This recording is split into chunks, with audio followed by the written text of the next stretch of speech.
welcome to our Tuesday night guest speaker program. My name is Mike Yaley. I'm the director at the Lair, the Bear. We appreciate you joining us tonight. This is our fourth speaker of the summer. And just a couple of things to go over before we start. A reminder that we are recording this event. So if you don't want to be on the recording, please stop your video and just listen in. Secondly, we will have you on mute. And if for some reason you unmute yourself, we will be controlling that on the back end, but please try and keep muted to keep the focus on the speaker. And then finally, if you have questions, he will go through the presentation, and at the end, we'll go through the questions. Please put them in the chat, and we will use the chat to answer the questions. And with that, I'm going to introduce our speaker tonight. Tonight we have David Riedel, and his topic is U.S.-China relations, past, present, and future. David studied Asian studies, Chinese at UC Berkeley, and has been visiting and following China since the mid-1980s. This wide-ranging discussion will address politics, business, the COVID pandemic, the environment, global trade, the risk of war, as well as personal observations. And David is the president and founder of the Riedel Research Group Incorporated, an independent equity research service advising hedge funds and mutual funds on investing in emerging markets. Since studying Chinese language, history, and culture at Cal in the 1980s, David has lived and worked in China and Thailand. So without further ado, please welcome David Riedel. Thank you very much, Mike, and thank you to all attending here tonight and watching in the future. This is a great opportunity, I think, to highlight the continuum and trajectory that keeps our love for Cal going so strong. I went to Cal, started there in 1984, studied Chinese, and it really set me on the path of what I've done with the rest of my life. And I really think it's a great example of the impact that Cal can have on people's lives. Longtime Camp Blue camper, week 3. My kids and I have loved coming there. We live in Marin County. My wife Annie also went to Cal, did dietetics and food science, and then a master's in public health at Cal. And so we've loved having Lair as part of our life, and we miss it this year. I know along the same way everyone else does. I was a double major at Cal. I studied Asian studies and political science. When I started there in 1984, moving up from San Diego, I found out that on the first day of school that the Japanese classes were full. So I walked down the hall and took Chinese instead. And it was a pretty fortuitous change of events because as you'll remember in 1984, as you may know in 1984, Japan was really the focus of attention from the whole world. Japan was in a huge economic boom. Those of us of a certain age will remember stories of gift melons costing thousands of dollars, the scary purchase by the Japanese of Rockefeller Center and Pebble Beach Golf Course. There was huge admiration for Japanese management styles and systems. The Toyota management style was being celebrated around the world as being a great example of how to run a company. Things like Kaizen and just-in-time manufacturing were really coming out of Japan. It seemed that Japan was really ready to take over the world. And it was all being driven by this image of a Japan Incorporated, Japan Inc., people called it. And Japan Inc. was this conglomerate of banks and trading companies and auto companies and shipping companies and the government, everyone working together in lockstep to expand Japan's economic presence and as well as their global presence. And at the time, there was a lot of concern in the U.S. about the impact of a rising Japan on the U.S. economy. Of course, Japan didn't take over the world. The Japanese asset bubble burst in pretty spectacular fashion. And because of demographics and a number of other issues, Japan has sort of bounced along for the last 30 years or so without seeing a lot of growth.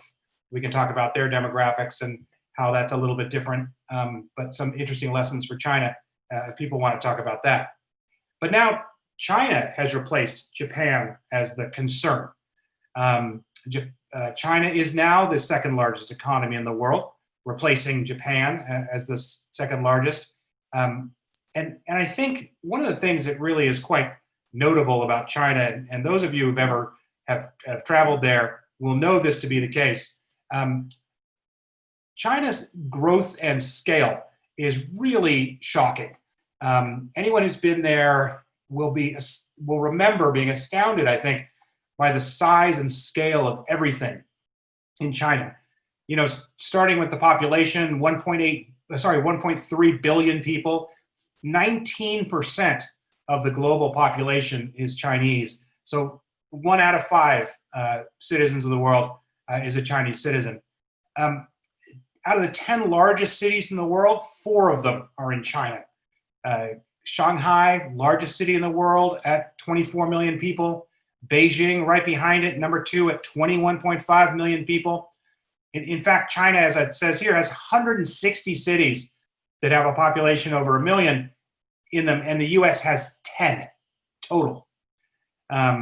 Even a company that many of you will know from the phones you have in your pockets, the devices you're using tonight to see this, all the Apple products are being made by Foxconn. That one company alone has 1.4 million workers. And one of the things that's been impressive about China's ability to really move its economy over the last 40 years has been their focus on infrastructure. It really is an enviable focus that they have on infrastructure, building bridges and roads and cities, and somewhat controversial, sometimes dams. But they're by far the world leaders in high-speed rail, for example.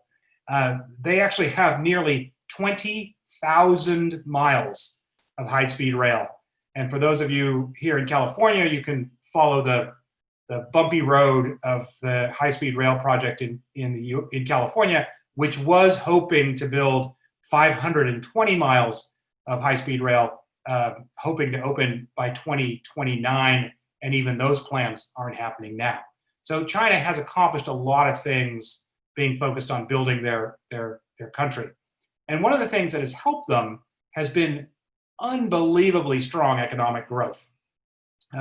In fact, since 1978, which is when the Chinese economy started to open, it has grown at an average of 9.4% per year.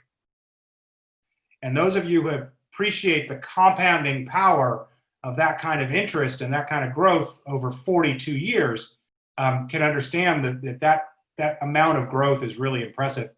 To put it in perspective, Cal had about 29,000 students in 1978. And if it grew its student population at that same pace as the Chinese economy, Cal would have 1.2 million students today. So imagine the same piece of land, the same space, mostly the same structures and approach to the world, but with that many more people. Well, that's the growth and the stress of the growth in the Chinese economy that they've had to absorb over the last 40 years. So what I'd like to talk about today is US-China relations in the past, in the present, and in the future. And I think it's important to start with the past because in many ways, as you'll see, the US helped create China of today. And you'll see that it's unusual, the path that we're on today, given what a role we played in the formation of modern China. You'll remember back to 1972, or you'll remember the stories about 1972 when President Nixon had the first very high-profile visit to China. There were many years between then and the true normalization of relations under President Jimmy Carter in 1979. But it's important to understand how those years passed. The US and China really led with athletic competition. We just actually in the house during shelter in place watched Forrest Gump a few weeks ago, and you'll remember the famous scenes of him playing ping pong in China. That was actually ping pong diplomacy. It was the way that US and China really started to come together and have these cultural exchanges. But they were quickly followed by scientific and technical exchanges. There was a very large delegation of senior scientists from China that came to the US, and from the US that went to China in 1978, which really paved the way for the normalization of relations. And because of the chaos of the Cultural Revolution during the 1970s, China really had missed out on many of the technological advances that had taken place in telecommunications, in microelectronics, and the US really stepped in to help them. The US wasn't concerned about China being a technical or scientific rival. They thought this is this agrarian economy. Let's see if we can help bring them into the modern world. And so they started to really provide a lot of technical assistance. They provided satellite technology and missile technology. In fact, Ronald Reagan, who's not remembered as one of the more liberal presidents, shared with them quite a lot of missile guidance technology and authorized the transfer of some significantly dual purpose, both commercial and military technology in the 1980s. We sold avionics kits to upgrade China's F-8 fighter, as well as improve their submarine torpedoes and artillery shells. But why would we be doing this? Why, in retrospect, would we have thought that it was a good idea to put China on this path of growth?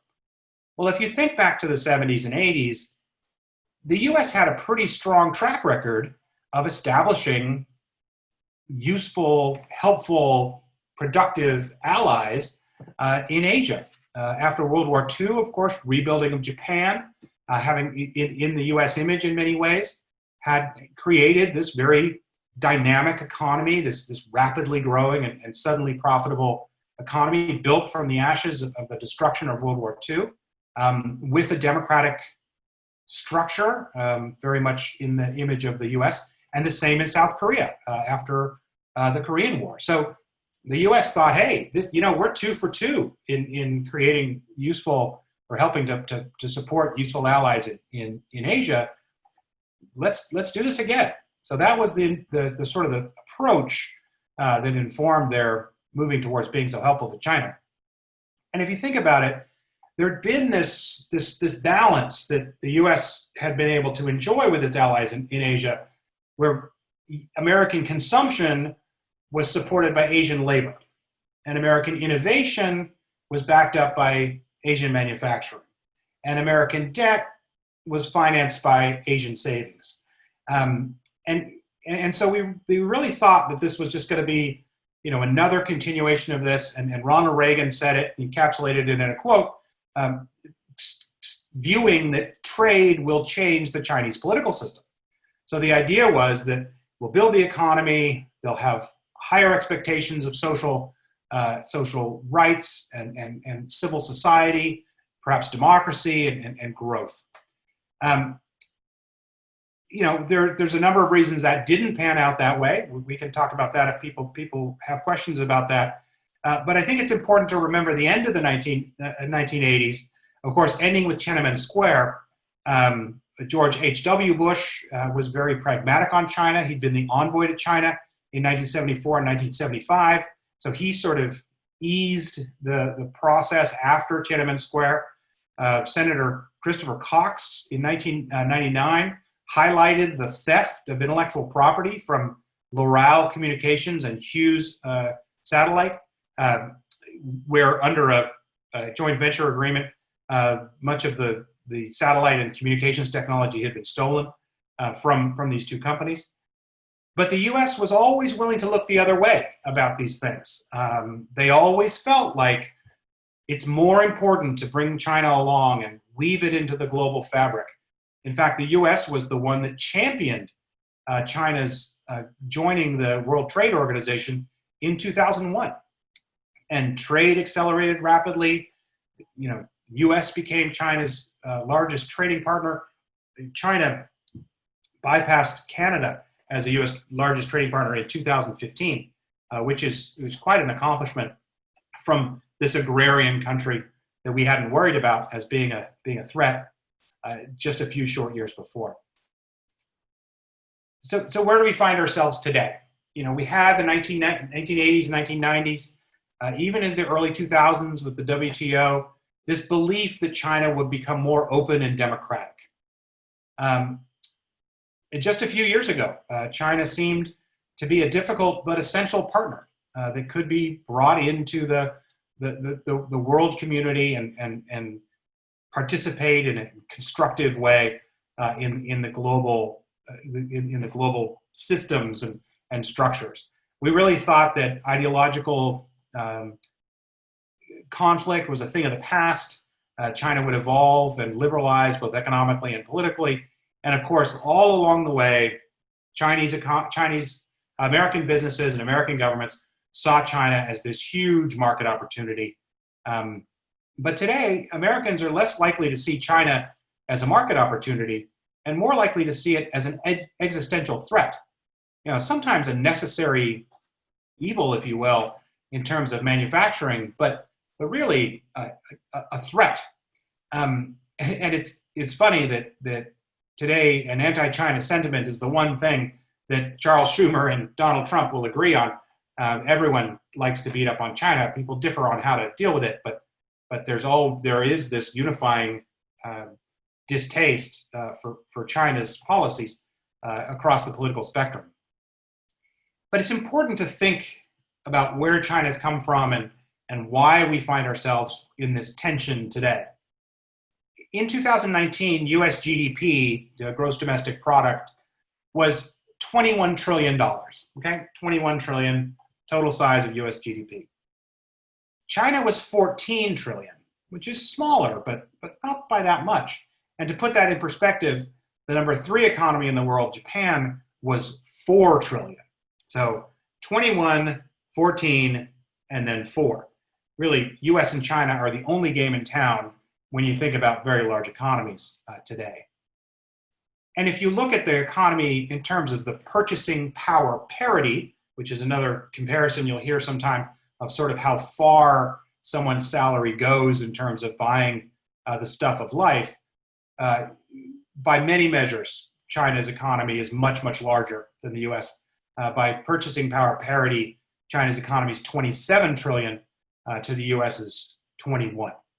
So, there's this real tension, this real pressure and competition that we feel from an economic point of view with China, but also from a scientific and technical point of view. We've really switched from thinking that science and technology is a global good which should be shared and scientific community crosses borders in the interest of advancing mankind, to really seeing it as a zero-sum game. If they're winning, we're losing. They have it, we don't. And it's unfortunate, but it's true. Another thing that China has been able to accomplish throughout this whole 50-year expansion is a tremendous reduction in poverty in China. The World Bank measures poverty, and in 1981, by their measure, 88% of Chinese were living in poverty. 88%. And in 2016, by that same measure, just 0.5% were living in poverty. If you want to talk about why I think the Chinese are still supportive of the government in Beijing, I'm going to come back to that statistic and reinforce the fact that I think they've changed a lot of people's lives for the good, and that's a benefit that's going to continue for many years, if not for another generation or two. One of the ways that China has been able to accomplish so much is by having these sort of long-term plans. They have 5-year plans, but also they have sort of 50-year plans. And one of their big plans right now is called Made in China 2025.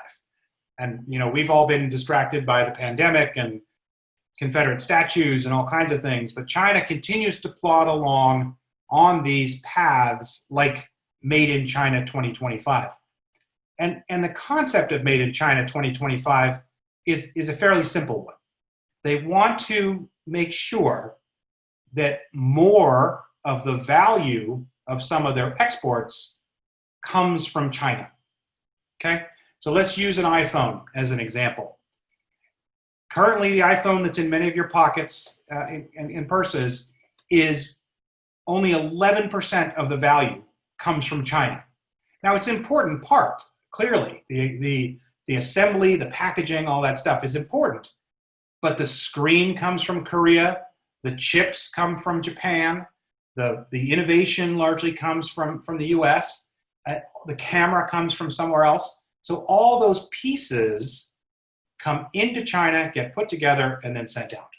Made in China 2025 is designed to increase that percentage. So in the case of the iPhone, it would go from 11% of the value coming from China today to 70% of the value coming from inside China.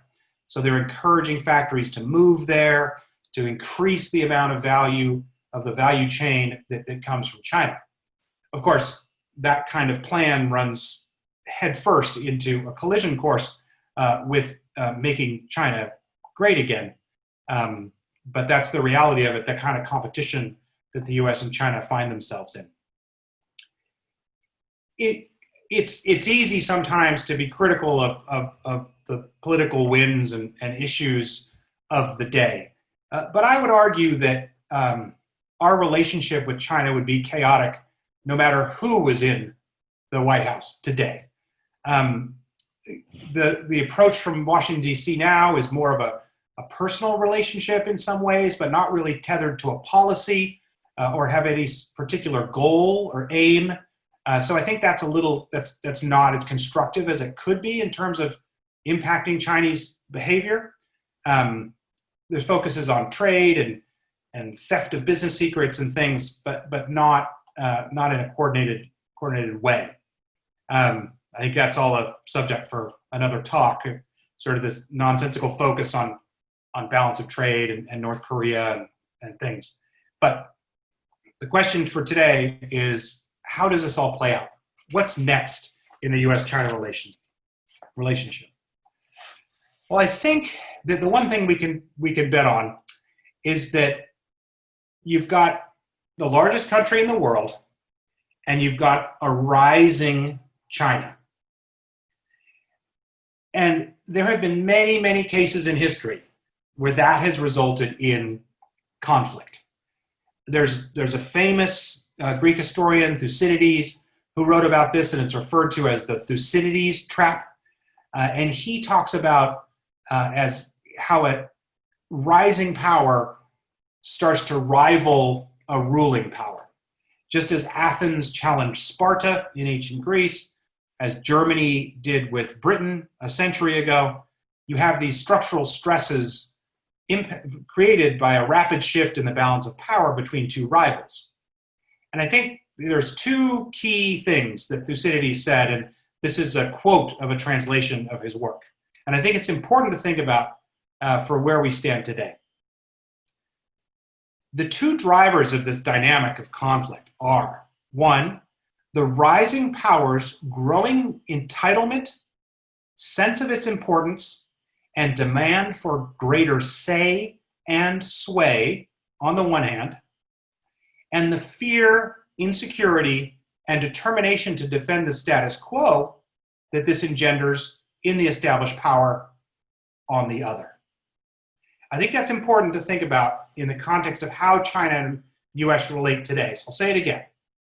The rising power's growing entitlement, sense of its importance, and demand for greater say and sway, running into the fear, insecurity, and determination to defend the status quo in the established power. And I think that those are wise words from many centuries ago to think about this dynamic we see today. One thing that people often forget here in 2020 is that there have actually been shooting events, actual hot war events between China and the US in a relatively recent past. In May of 1999, just after Tiananmen, during the NATO bombing of Yugoslavia, 5 US guided missiles destroyed the Chinese embassy in Belgrade. Just destroyed it overnight. It was the middle of the night, so there were a few casualties. There were unfortunately 3 Chinese were killed, and China the public opinion just went ballistic, convinced that this was an issue, this was done on purpose. And then, not too long later, on April 1st of 2001, a U.S. Navy signals plane, single interceptor intelligence plane, collided with a PLA, a Chinese interceptor fighter jet, and the U.S. plane was forced to land at a Chinese airport in Hainan Island in the south of China.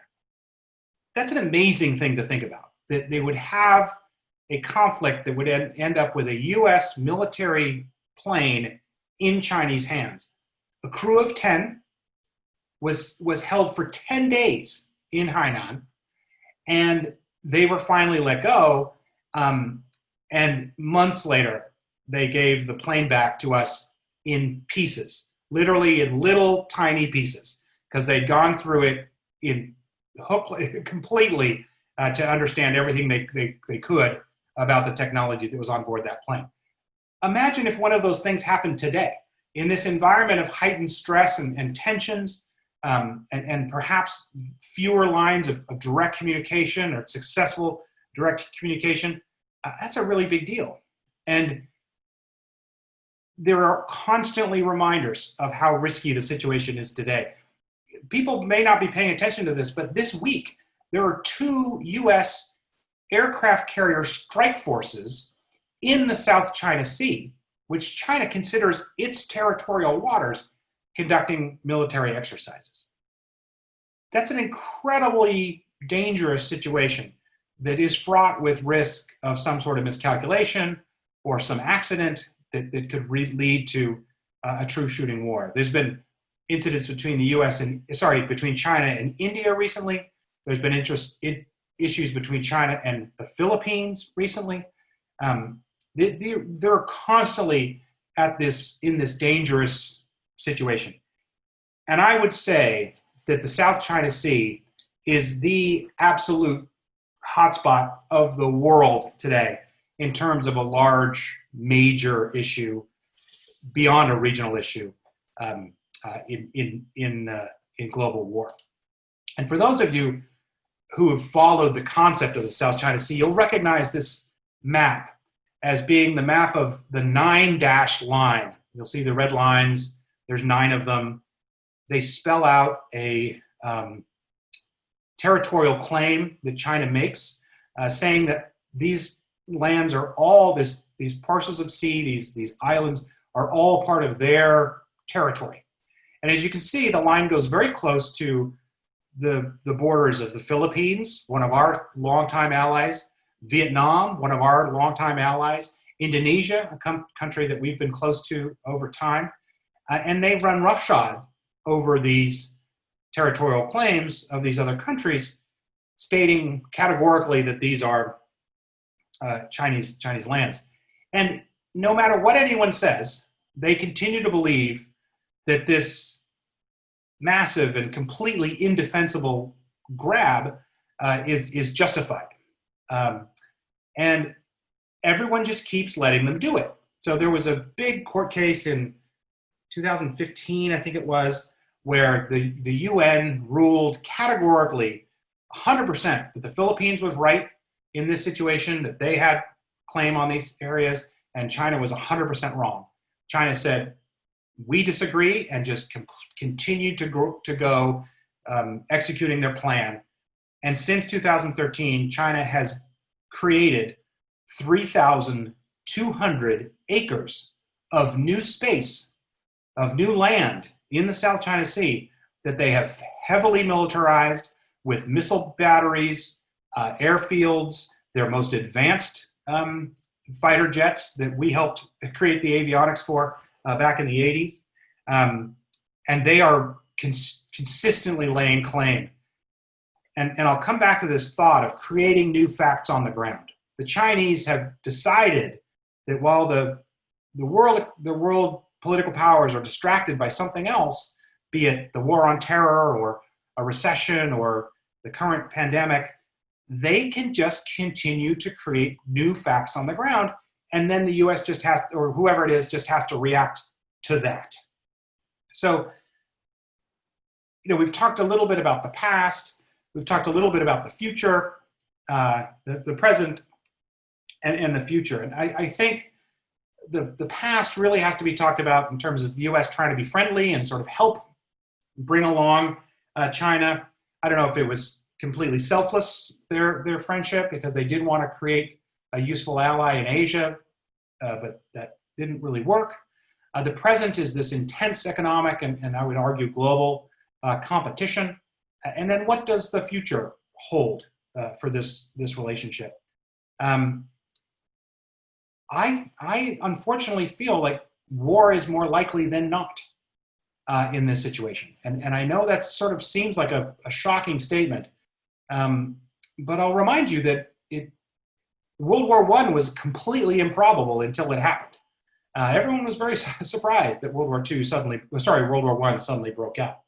But I think there's a real risk here, and I think we're being unwise to not pay attention to it. Now, I have been criticized sometimes for having somewhat dark and not very optimistic views about the future of U.S.-China relations, but I'll tell you that I believe there are a number of things we could do that would be considerably more constructive. I think we need to change our view from a contain and control approach to a accept and work with approach. Now, this kind of feeds into China creating new facts on the ground, which I don't like, but I think it's going to be more successful. I don't believe tariffs are the answer. I cannot be convinced that taxing your own people is a way to get another country to change their actions. I think that we are at risk of U.S. companies like Apple and Starbucks being losers in a world of major national sentiment. I think we need to be aware of that. I think we're really doing a poor job of using some of our most incredible assets that the U.S. has. There's the power of the personal. U.S. society, U.S. media, U.S. culture, U.S. civilization, U.S. ideals are something that really resonate with so many people around the world. And I'll tell you, as I've traveled around the world, I've met so many people who have a positive view of the U.S. because of their own personal experience here. In fact, President Xi Jinping famously visited Iowa in 1985, and to this day has a really soft spot for U.S. farmers and for U.S. Midwestern culture because of that short visit. And I think we should use that to our advantage.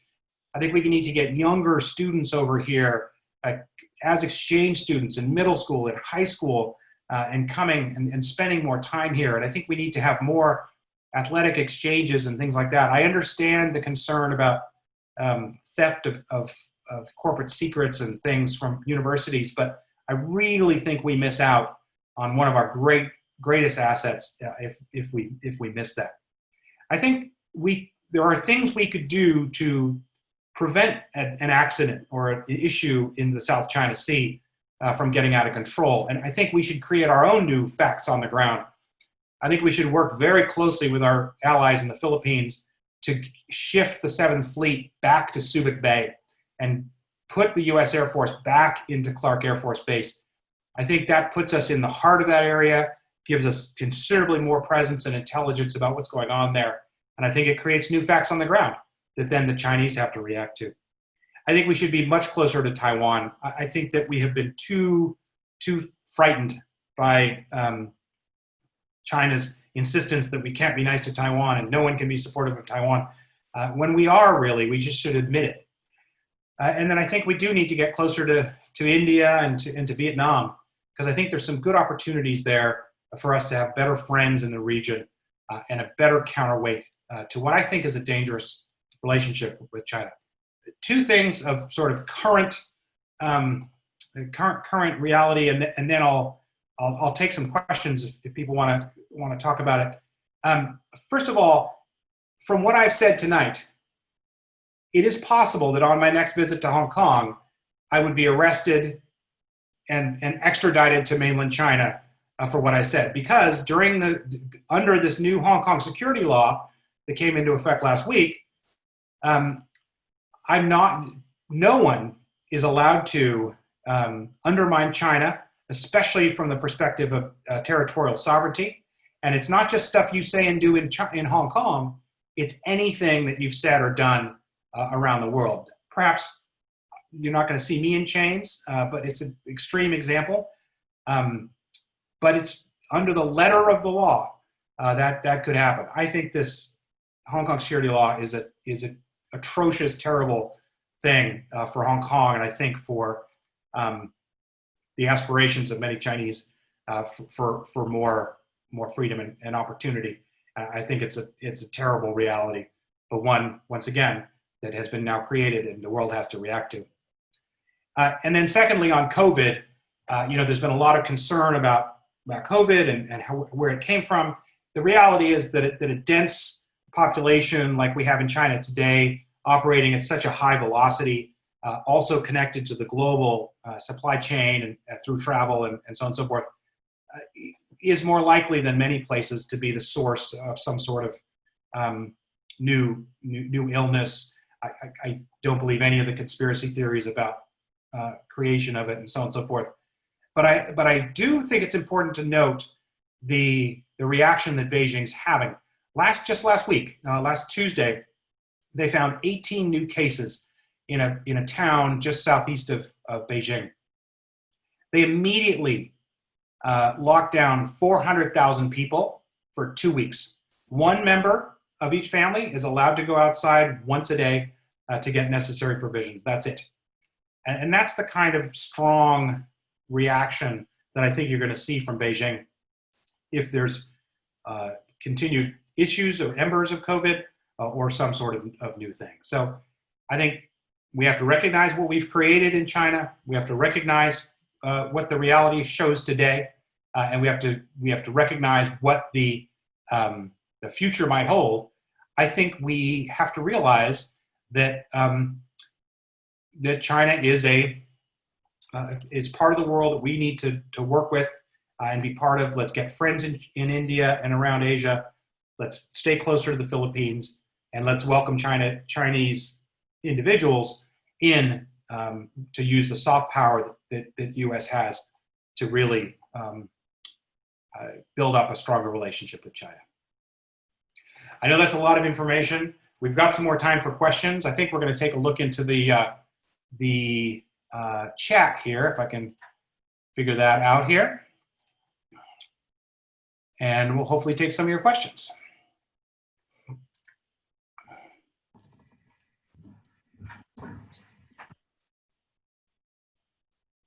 Mike, I'm going to need to ask you to intervene here with some of these chats. I do not see the chat here.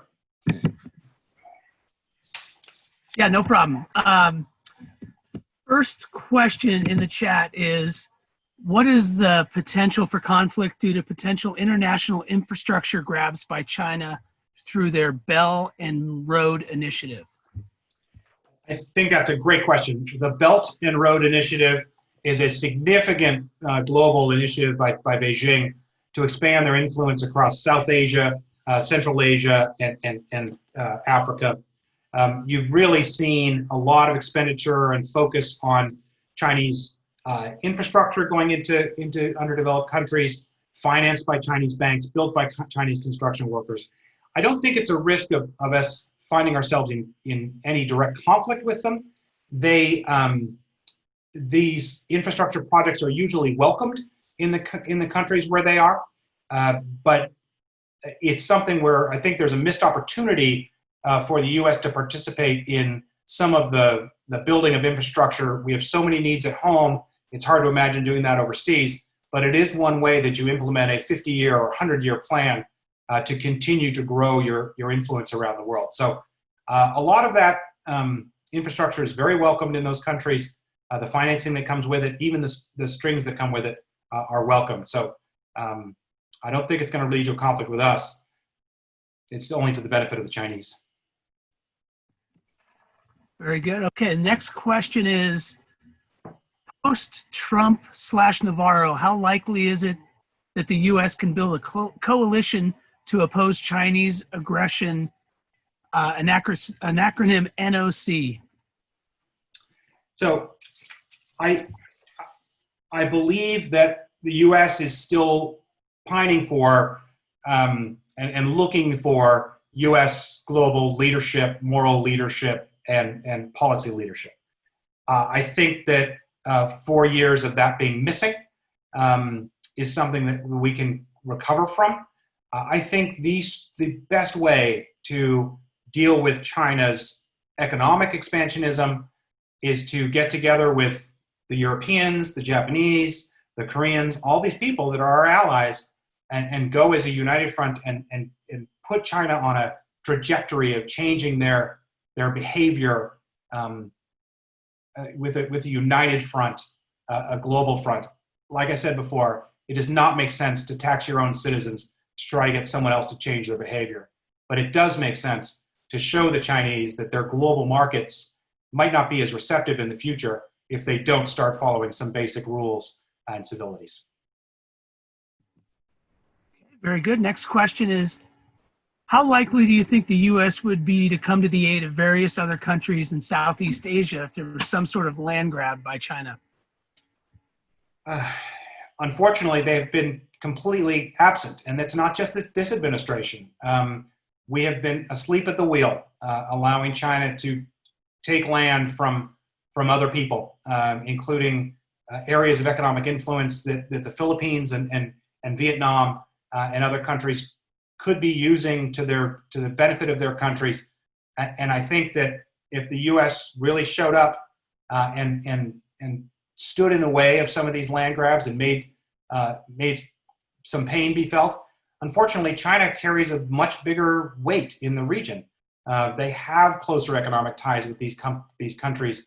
They have more carrots to use in making their points. They're more willing to extend loans, to make the infrastructure investment, to provide the goods and services that these economies crave.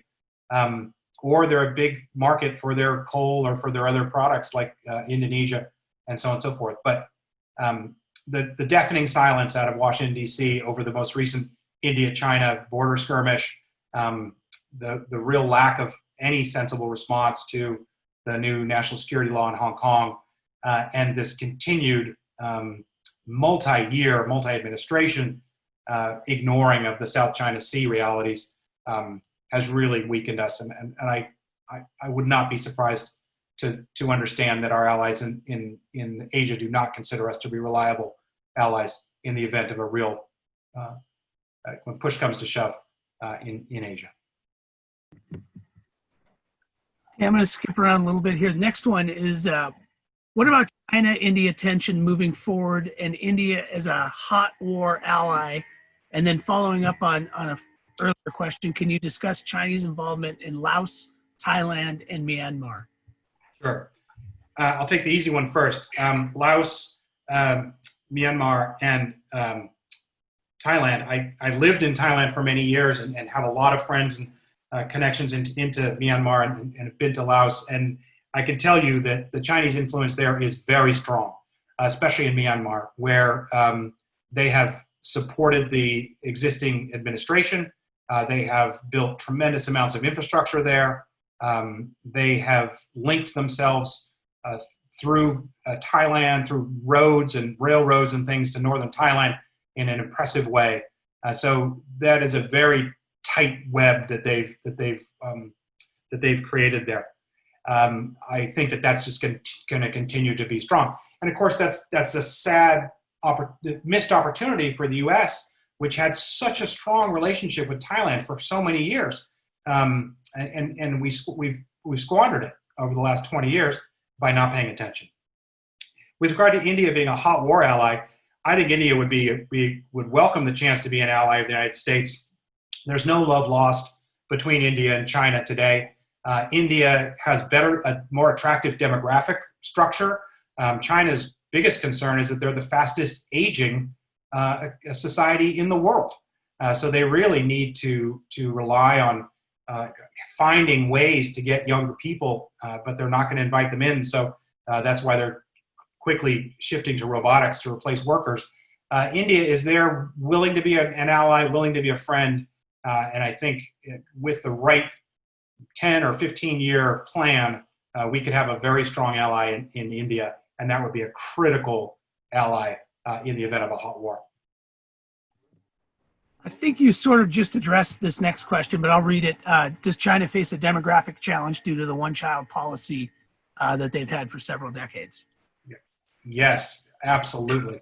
And it's too late for them to turn it around now. They really, really have a significant issue, but they're overcoming it by heavy investment in R&D. Their spending on R&D is just past the United States last year, and they're heavily invested in automating manufacturing to spend more capital rather than having more reliance on labor. They still have a tremendous size workforce, but it's declining every year. And if you look around the world, there's many other economies around the world, societies around the world with much more attractive demographics than China has for the next 20 years. Okay, and we've got about 10 more minutes for questions. There's a couple of questions here in the chat that I may need some clarification from the guests. Eric asked, moves through coordinated response. If Eric, you want to type in maybe clarification on that. And then we got iPhone to everyone. Is it altruistic? Take a look in the chat and see if you can clarify that question. Not sure what it means. Okay. But we've got about 10 more minutes if anybody wants to throw in some other questions. And then David, you talked a little bit about COVID. Anything else around that? I'm sure it's top of mind for everyone. Just kind of how is it being treated in China versus how we're dealing with it here? Do you have any sense of that? Sure. So it won't surprise anyone to know that China has a very well-developed citizen tracking system where they're able to implement things like contact tracing pretty much remotely. They have tremendous advances in facial recognition. They have tremendous tracking of physical movement among their citizens. So if they want to lock down, as I said, 400,000 people overnight and keep them locked down for 2 weeks, they could do that relatively easily. So it's a society and a technological construct that is, pretty much set up for this kind of intervention, this kind of lockdown. So I think you'll find around the world those places that were more willing to go and use technology early and use a slightly more robust federal response, national response, have had more success. And I think that's one of the things you're going to continue to see about China, because you're going to keep seeing more of this reaction if COVID comes up again in different places, or if another illness somehow comes up. Great. Okay, next question is, how substantial is China's investment in Australia? It's definitely two-way street with regard to Australia. I met with some senior Australians a number of years ago, and they said that they bet it all on red, meaning they bet it all on China. And that's true. They have developed extremely tight supply chains for natural gas, iron ore, all kinds of things out of China directly out of Australia directly into the Chinese market. So there is no holds barred in terms of the intertwining of those two economies. The Chinese provide a tremendous amount of investment, as well as tourism dollars and education dollars. It's a very, very big part of their earning of foreign currency is the presence of tremendous number of Chinese students and shoppers. And in exchange, the Australians send them a tremendous amount of raw materials. Some people say that Australia has set themselves up for a boom and bust cycle at the whim of China, and there is that risk. But they've decided to go all in on betting everything on China. Very good. We got some questions coming in. Next one is, do you expect any material changes from USA in reducing its supply chain dependence on China and moving to other countries? I do. And I think that this most recent breakdown in trade relations and then the additional burden of the COVID situation has reminded everybody of the importance of diversified supply chains.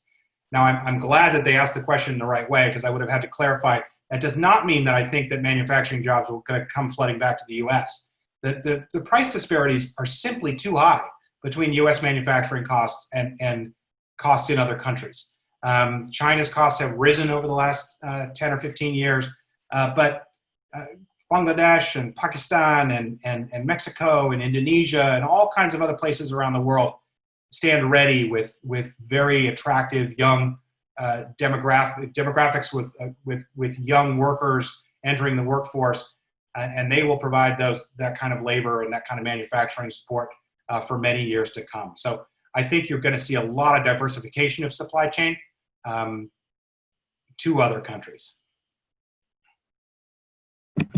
Very good. Okay, and then next question, and I'm going to butcher the pronouncement here, but it says, can you discuss the Western Muslim situation at all? And it's UIGHUR, Uyghur camps. Yeah, the Uyghur situation in Western China is sad, but is a consistent story. It's very much similar to the way that Tibet was treated as it was assimilated into China. It's unfortunately a predictable playbook of encouraging Han Chinese or the Central Chinese population to relocate there, to dilute the culture in the population, to imprison and attack any voices of celebrating local culture. And I think there's obviously been some popular support for the Uyghurs, the same way in the West, the same way we saw it for Tibet in the 80s and 90s, but without it getting backed by significant intervention from states around the world, from countries around the world. It just stays that. It stays a cultural phenomenon and not a political or a real one. And I'm sorry to say it's a pessimistic outlook, but I worry that the Uyghur culture is headed the same way the Tibetan one is. Okay, next question is, how would it affect U.S.-China relations if China hits a large economic downturn and/or they can't keep up a high annual growth rate?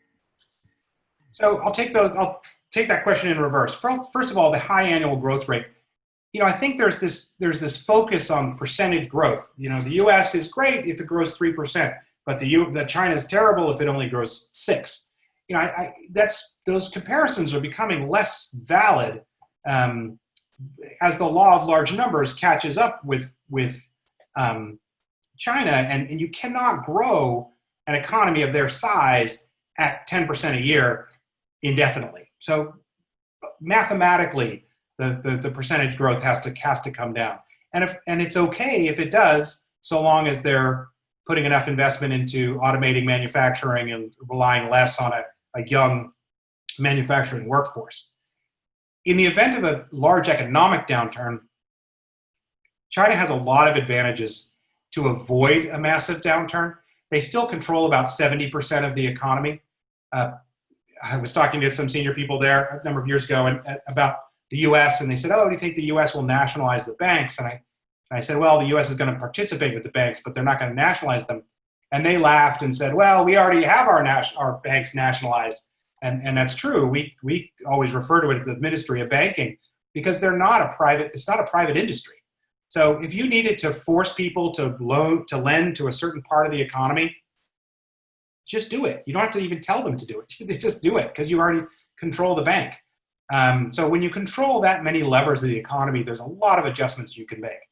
So in the event that there was some sort of a situation that I'm not expecting and you had a massive economic downturn, I think it would raise challenges to the Communist Chinese, the Communist Party there, and their ruling of Beijing. I think it's only 6% of the population of China are members of the Communist Party.